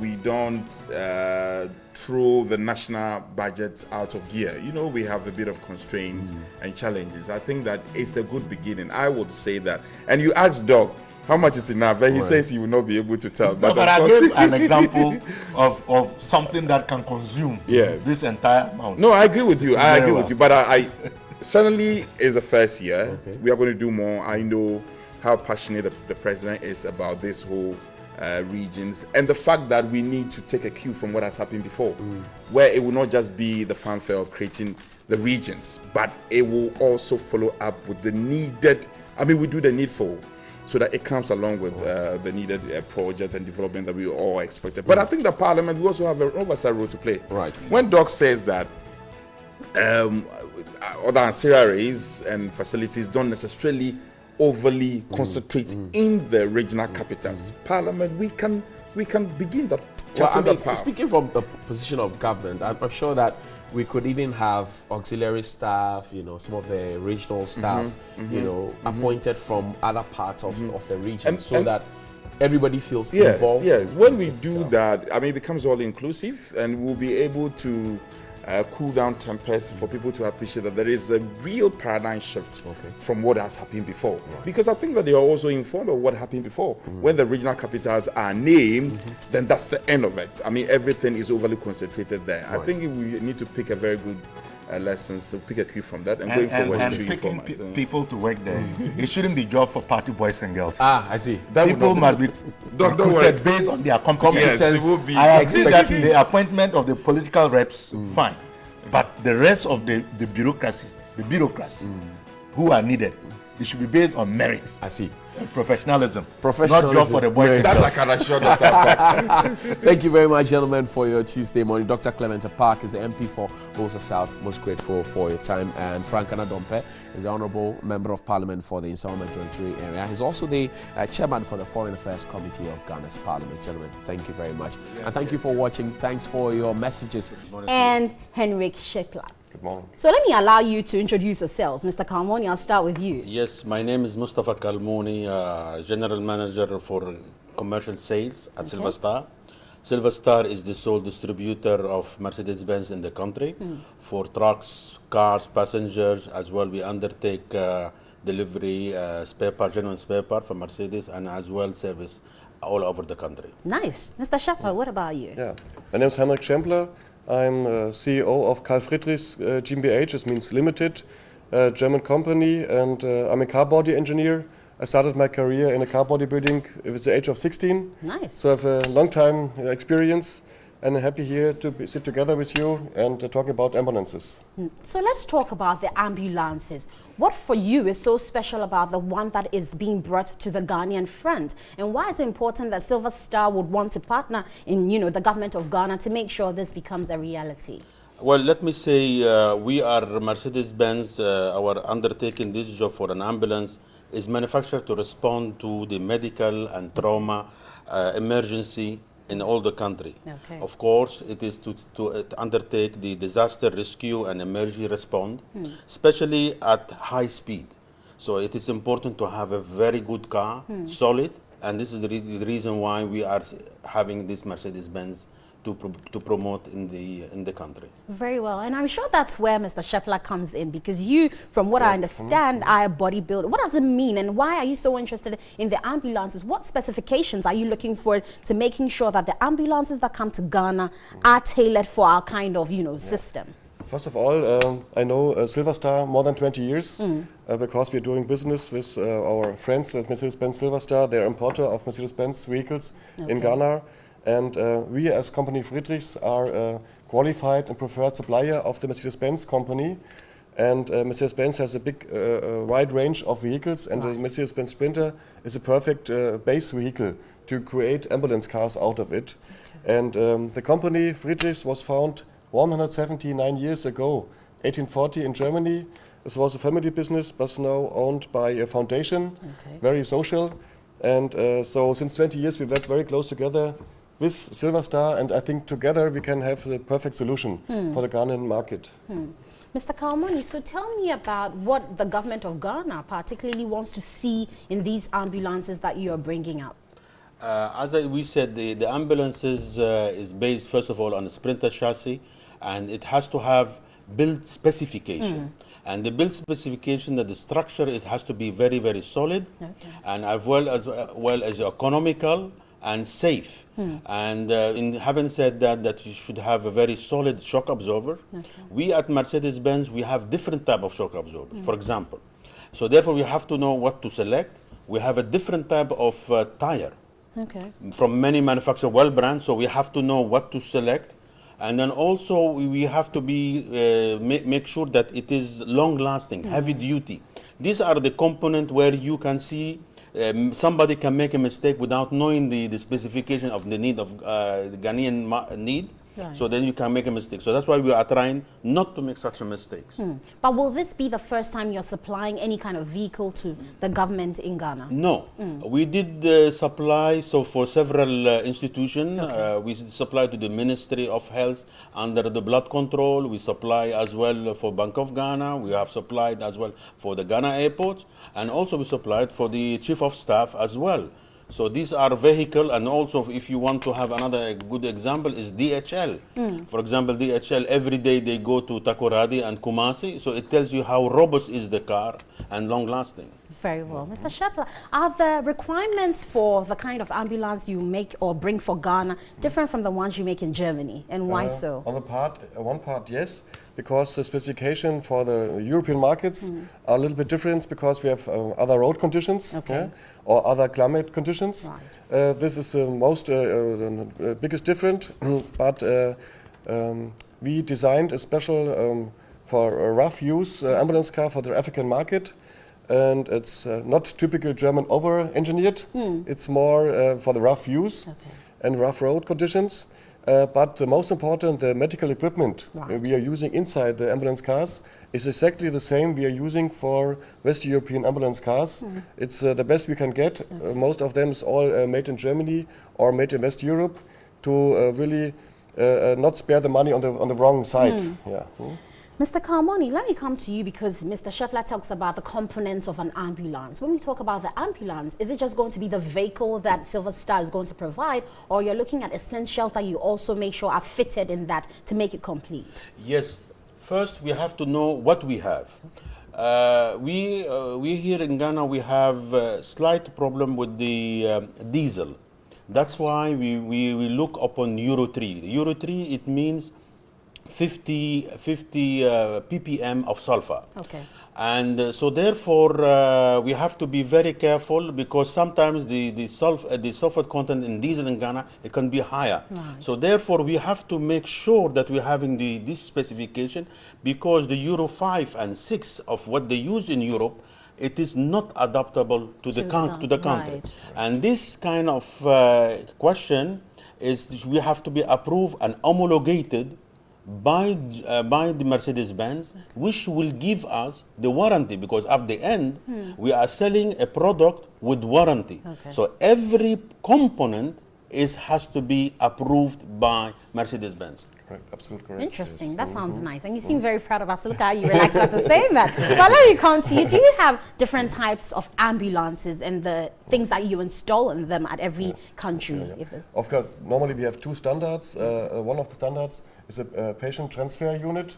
It's a simple unit. Then you can even order more quantities of vehicles. Okay. But then the intensive care and the vehicle we are showing here today in the Kempinski Hotel on a display, it's a high-end intensive care unit with all equipment to save lives here in Ghana.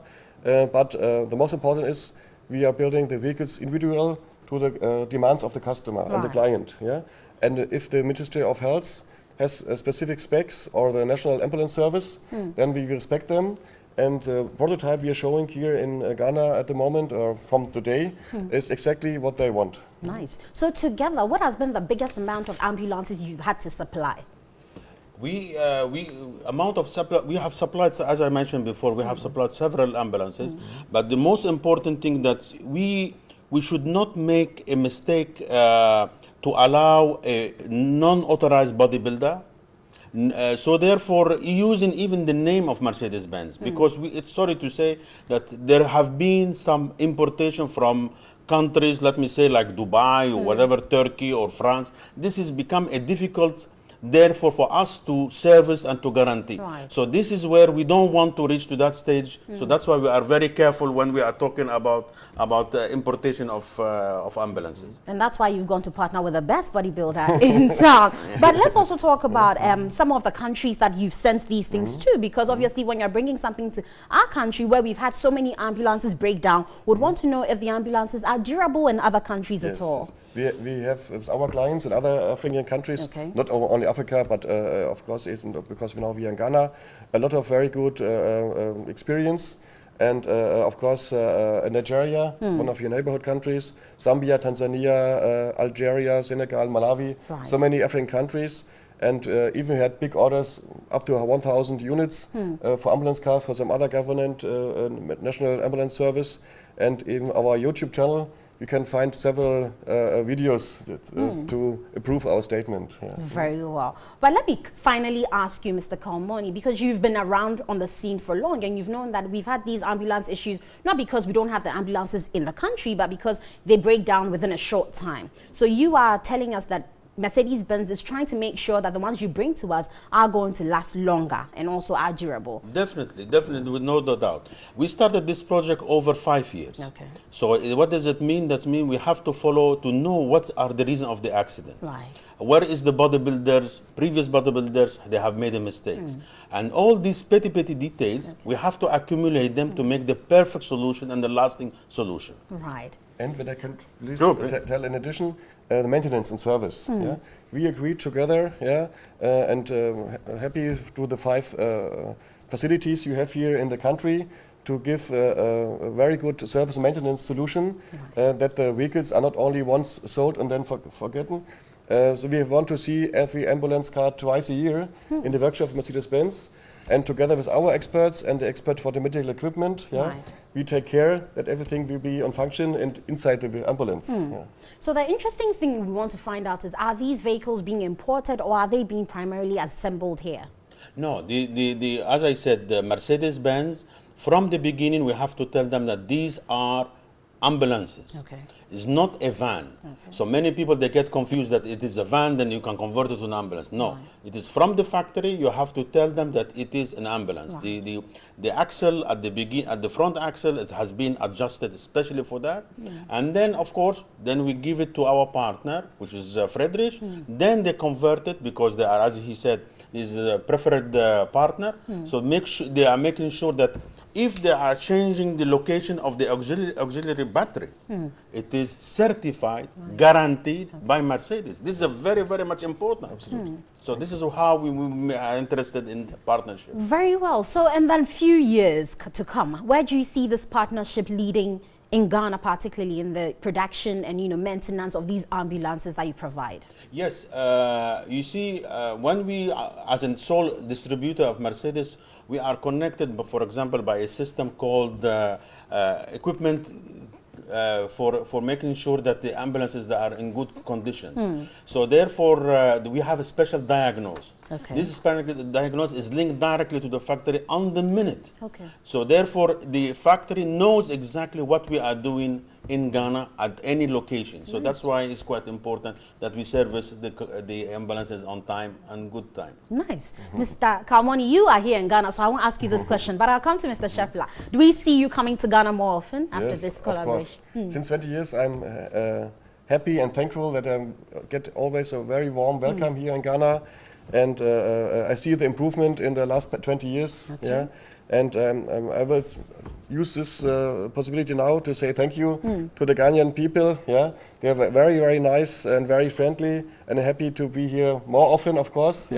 And together then we can solve the ambulance problem. Very well. Mr. Kawan, your final words. Well, my final word is that we have to be sure that we don't allow gray markets, because the gray market is killing the business, and we don't know, we take the money just because we want to save certain corner, and we allow the final client suffer. And then this is a big responsibility, and especially when we are dealing with a person who is sick in the ambulance who want to go to the hospital. So this is quite important. That's a very good note to end with. And I'd like to say a big thank you to Mustafa Kalmoni. He is the General Manager, Commercial Vehicle Sales with Silver Star Ghana, and also Mr. Henrik Scheffler, who is the CEO of Carl Friedrichs GmbH located in Germany. We have been talking about the ambulance situation and how they're going to make sure they help Ghana solve that issue here. But we have sports right after this break with Yao Ofosu Labi. Stay tuned.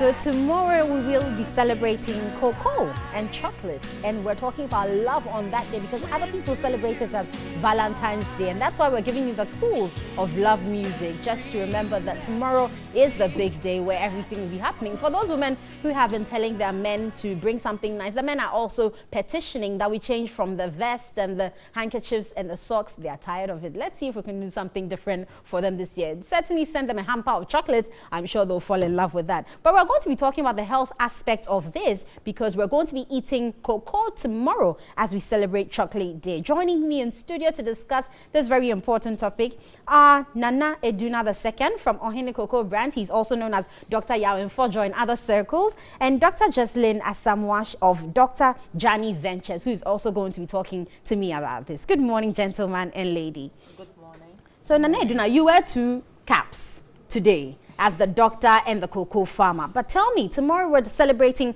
cocoa because we'll be eating chocolate, and that's a very good produce in agriculture in Ghana. But when you are in the industry, how does it feel? Tough.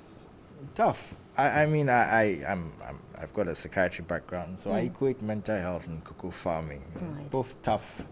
There appears to be very little support in terms of, for the cocoa farming, the farming aspect there seems to be support from Cocoa Board, which is the big player. But in actual fact, to actually do commercial cocoa farming properly, spray at the right time, the cost of labor, forgetting the cost of land because that is assumed, etc. It's a very, very expensive venture. So now we're talking of Valentine's Day tomorrow, and Valentine is built, or the commercial aspect is built very much around chocolate. Now, to go to the next step of value addition, which is where the real cash is. As a farmer, it actually is very tough, you know, and so just speaking from that aspect, making that transition is not easy, but it's also exciting from the health perspective, because we're talking about the health aspect of cocoa, that just the physical activity involved in farming in itself keeps one healthy and energetic and fit, but it's tough. It is indeed. Well, let me come to you, Dr. Jaslyn Asamoah. Let's talk about the health benefits of cocoa. First of all, what are some of the things we can manufacture out of cocoa that we can also eat or take in that, you know, give us the health benefits that we're going to be talking about? That will be my favorite question, really. Thanks for just going straight to the point. Health benefits of cocoa is, I have some 10 reasons why Cocoa Board says we should eat cocoa, which is just a summary of it. That it provides powerful dietary antioxidants, it reduces blood pressure, it delays the physical signs of aging, it minimizes discomfort and pain associated with menstruation. It minimizes worrisome changes also associated with menopause. So like hormonal balances, it helps. It has aphrodisiac effects. Which is what I'm sure many Ghanaians are happy about. I know, right? Can I just add, so why should the men be taking all these horrible bitters, which is just loaded with alcohol? When you got cocoa. When you get cocoa, right, to do the job for you. Right. Then we'll start harnessing more on that. So let's go through the rest of the points. It prevents stroke by improving the blood circulation. And it fights dental decay. That is cocoa. But not when you take the really sugary chocolates, you know that chocolate has an adverse effect on the teeth. It fights stress and it boosts energy and vitality. Nice. So it seems like from head to toe, cocoa seems to play a role in that. But people's challenge is the forms in which cocoa is processed. Because you mentioned right there that we shouldn't, it's not about the sugary contents of it. But most often, the ones that are nice are the chocolates. The other things, the cocoa drinks, tend to be bitter to most people. Do you think this is one of the reasons why people don't actually participate or contribute in, you know, harnessing these benefits of cocoa? One of the reasons why people are a bit put off with chocolates is, of course, the sugar content. But we have plain chocolates. We have darker chocolates that have less sugar. And you could just have your cocoa drink, and instead of adding sugar, you add honey. So, and the products, because I answered half of the question, but not the other half. The products that we can make from cocoa, most people know chocolates. But beside chocolates, we have body creams, we have cocoa butter, we have cocoa nibs, which Nana does. And it's mixed with fruits, so it doesn't have sugar. I do chocolate facial scrubs. We have chocolate granules, like cocoa granules. We have hair food, even with cocoa butter, with chocolates, and chocolate sweet soaps. But the ones that we don't eat, do they also provide the same benefits as the ones that we eat? The percentage would be a bit less because absorption would need to be done through the skin, like you all know, so it will be less. But you still get the aroma and the euphoric effects when you use anything that's associated with cocoa. Very well. So let's talk about the chocolate, the one that we all use, because tomorrow that's what we'll be celebrating, where there's so much sugar content. Can you actually try and educate us on what kind of chocolate we can eat to make sure we're getting the full benefits? Because if you're eating chocolate, which is good, cocoa, but then you've got too much sugar, which is bad, then you're negating the effects of both. So what kind of products should we really patronize to make sure that we're getting both qualities? So we should look at the milk chocolates. We should look at the plain chocolates. We have chocolates that's 70% dark chocolates. So that has more cocoa benefits than those that have 30% and 20%.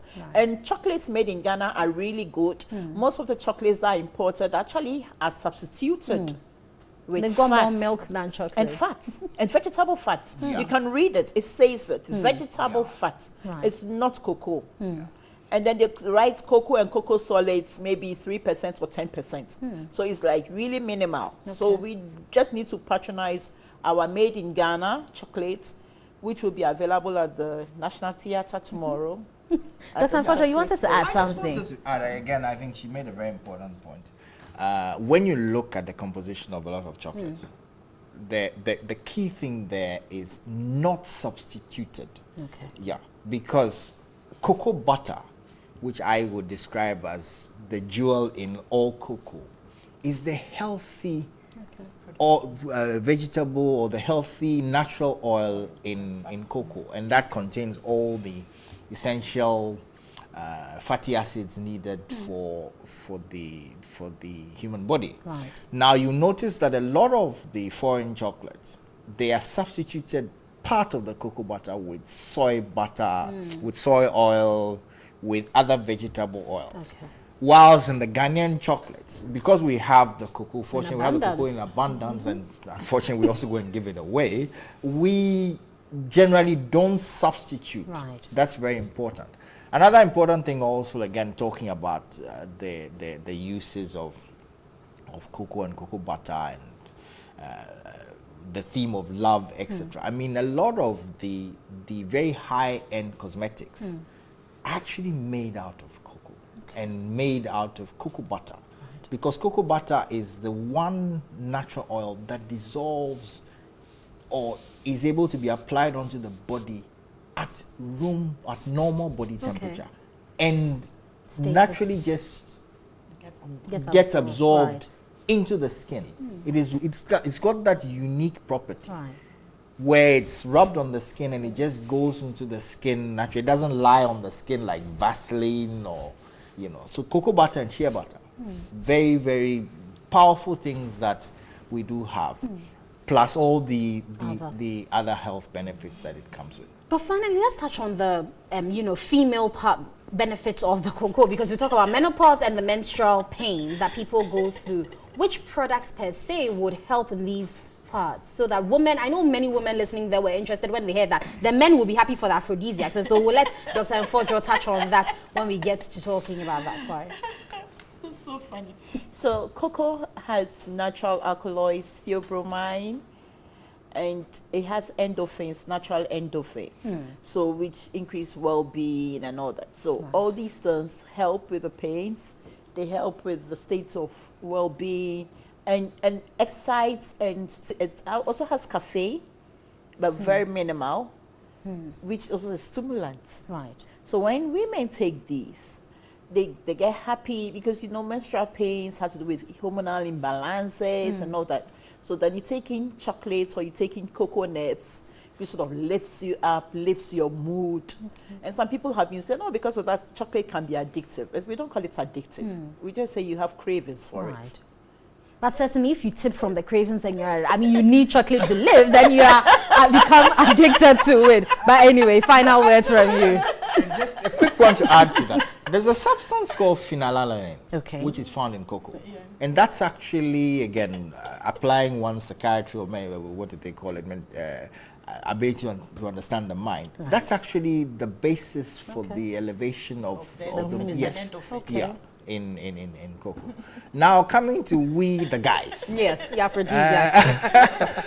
Actually, again, I'll play back on my pharmaceutical experience. I did some work with Pfizer, and we actually were part of the team, did some of the early marketing work on Viagra. Okay. Now, incidentally, again, similar action. Cocoa, flavonoids, alkaloids, eventually produce nitrous oxide. Right. And nitrous oxide is the one that dilates the blood vessels.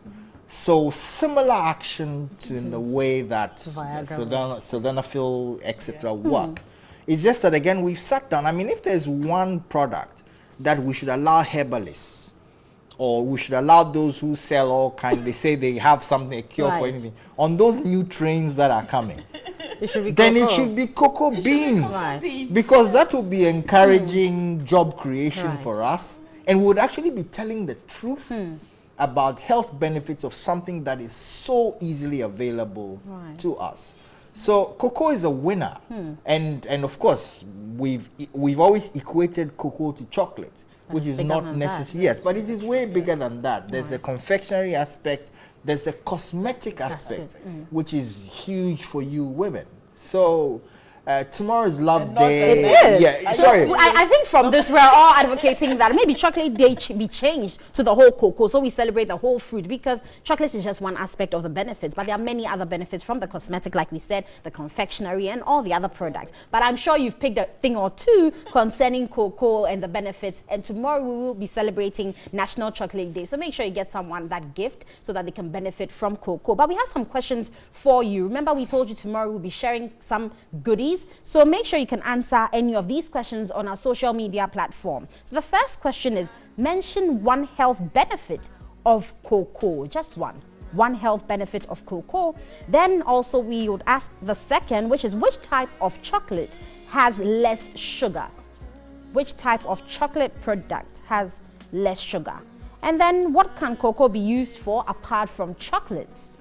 What can cocoa be used for apart from chocolate? And then finally, which region produces the most cocoa in Ghana? Which region produces the most cocoa in Ghana? So concerning this, I have been speaking to Dr. Jocelyn Asamoah of Dr. Johnny Ventures, and also Nana Eduna II from Ohene Cocoa brand. He's also known as Dr. Yawin Fojo, as he mentioned. He works with mental health. So if he tells you the benefits of cocoa concerning mental health, believe him there. But guys, that's all we have for you concerning cocoa today.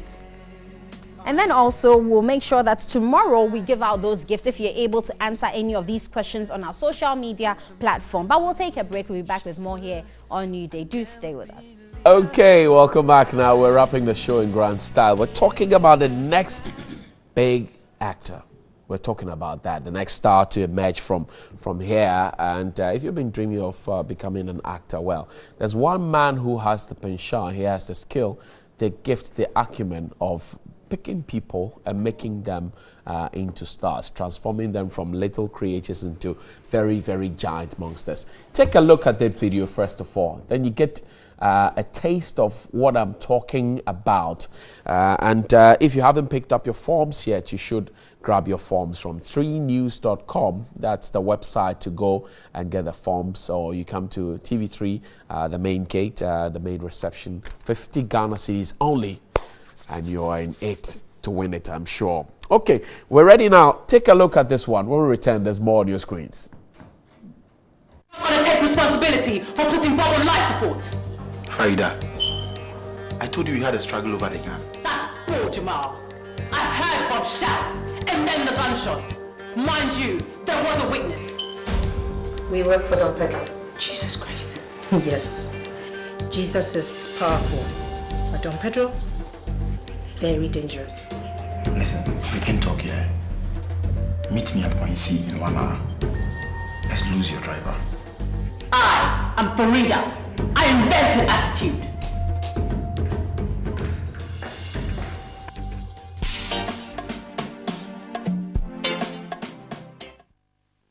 So I'm sure you got an indication. Mr. Eddie Sedo is his name. Chief, good morning. Maker and creator of Sadia, Things We Do for Love, XOXO, YOLO, LNG, and many more. Good to see you. Happy New Year. Good to see you, sir. Where do you get the magic wand from to create the stars that we see on our screens? Well, it's all over the environment. Everywhere you look, there's potential for creativity. There's potential for discovery. You know, so it's all around us. There's actually a saying that the wife of a writer should know that if he's looking outside the window at nothing in particular, he's still at work. Really? Yes. So it's all around us. You know what I'm saying? Yes, yes. I see. Interesting. But congratulations to you. Over the years, you have been a shining example, creating many, many different stars. I hear you're bringing a new thing up. Tell me about it. What is it? Yeah, The Next Top Actor. The Next Top Actor is basically a reality show to explore talent, to discover talent. So what we want to do is to institutionalize talent. From a media general perspective, we have streams of people coming through, wanting to be part of our projects, wanting to be part of our drama projects. So, okay, we're giving them the chance to come and show us what they've got in the form of a reality show. So we're going to have a basic reality show that spans across 10 weeks. Okay. And there are going to be drama drills for us to be able to identify who the next big stars for tomorrow are. They are definitely going to come through this pool of people that we're expecting. So yes, come 22nd, 23rd. We're 22nd, 23rd of February, yes, this month. We're going to have auditions to select the shortlisted contestants for the competition, and then where are we having the auditions? We're having it at the Executive Theatre at TV3. Yes. How do I get to be part of it? I mean, there's that young person out there or old person out there who's thinking, look, I think I can act. I think what they do in Sadia or what they did in Things We Do for Love, I can do it and do it better. How do they participate? It always starts like that, interestingly, because I saw something on TV and said, I thought I could write better than this. I see. Yeah, so that's how I also got onto the scene, because, you know, you've got to challenge yourself. So yes, so if they think they've got what it takes, they should just go to 3news.com, download the forms and then fill it out, or come and get hard copies from the Adisawe premises. Right. You know, and then once they fill the forms, they will be invited for, they're supposed to show up actually at TV3 on the 22nd and 23rd of February. Then we'll take it from there, get our shortlisted contestants, and then we're off and rolling. I see. So once you live in Ghana, it doesn't matter if you're not Ghanaian. It doesn't matter if you're not Ghanaian. Okay. It doesn't matter if but you can just come and participate. You can just come and participate. Over the years, and you have had the fortune of building people to become stars and household names. I mean, if I give you a chance to name them, I'm sure we'll not finish now. But you know, tell me a few names that have come through your hands and have become a shining example themselves. Ajiti Anan is in there, Pusha. Yes, Majid Michelle Shaker is also in there. Then back to Yolo, Charles Piazza Drogba. Yes, and then that's Chief, that's King George in Yolo. There's been a number of talents that have come through actually, and with the likes of XOXO, you have Elkanah Sedo, that's Buju. These are household names, especially among the youth. They've become pretty iconic in the youth society. So yes, and there's a lot more to come. Okay, so what we have on screen now, this is the blast from Things We Do for Love. Yeah? Yes, that's David Bossman, BB back in the day with Sena Chikata, Marcia. I see. Yeah. I see. So, interesting. So way back. What should you come expecting on the 23rd? Should they come? You know, usually they go for auditions and they are put in the box. You see, come expecting to compete. We've got to instill the sense of discipline in achieving goals. So, because you see, for us movie producers, for every production, for every role, you have about 10 people vying for the roles. Right. What determines, you know, A from B? What determines you picking Mensa over George? Okay. It all comes down to quality, discipline, even before the talent. So we've got to instill that sense of competitiveness among them for them to know that, look, even in getting a role, you've got to compete. Should you have acted before you? No, before you come compete. Not necessarily. Not necessarily. What should you have? We can raw talent and the passion. The passion. Yes, this industry thrives on passion first before materialism. I always say that, yes, the passion, the work that you put into it, that's the meat and potatoes. The gravy is the money that comes later on in life. Yes. I see. Yes. So think about the passion first. The work that you're going to put into it has to come from your passion. I see. Yeah. So that's a call to you out there. If you want to be a star, you want to act, you want to take over the silver screens. 22nd and 23rd of February. It's happening live at the TV3 Executive Theatre. Tickets are selling. Well, I say tickets. No, audition forms are for only 50 Ghana cedis. If you go on to www.3news.com, you get a chance to download it, fill it out, and present it. Or better yet, come for a hard copy at the front desk of TV3 for only 50 Ghana cedis. And who knows, that could be your rise to fame and a shift in the paradigm of your life. Don't miss it. The next top actor, that is it. The next top actor, and you can't miss it. But we want to give you some hampers tomorrow for Chocolate Day. So here are a few questions, and if you get the answers right, I'm sure you'll be in good company tomorrow. Name one health benefit of cocoa. Just one. One health benefit of cocoa. 2, which type of chocolate has less sugar? The doctor just mentioned it. Which type of chocolate has less sugar? And what can cocoa be used for apart from chocolate? What can cocoa be used for apart from chocolate? And which region produces more cocoa in Ghana? 4 questions only. The WhatsApp number is on your screen. So one more time, I go for it. Name one health benefit of cocoa. 2, which chocolate is best? The doctor just mentioned it, or has less sugar. And what can cocoa be used for apart from chocolate? And finally, which region produces more cocoa in Ghana? That's the WhatsApp line on the screen. If you answer rightly to all 4 questions, you get a beautiful hamper from me, and you will celebrate Chocolate Day in grand style. But don't forget, go on to 3news.com, download the form, or come to TV3 front desk, buy a form for 50 cedis. You could just be the next top actor, and it starts from here. On behalf of the rest of the team, we'll see you. But Akwabwa, I'm told, is coming up on Music shortly, and you can't get it wrong with him on 1s and 2s. I'll see you tomorrow, but know that if you can think it and your heart can believe it, only you can achieve it. Have a great morning.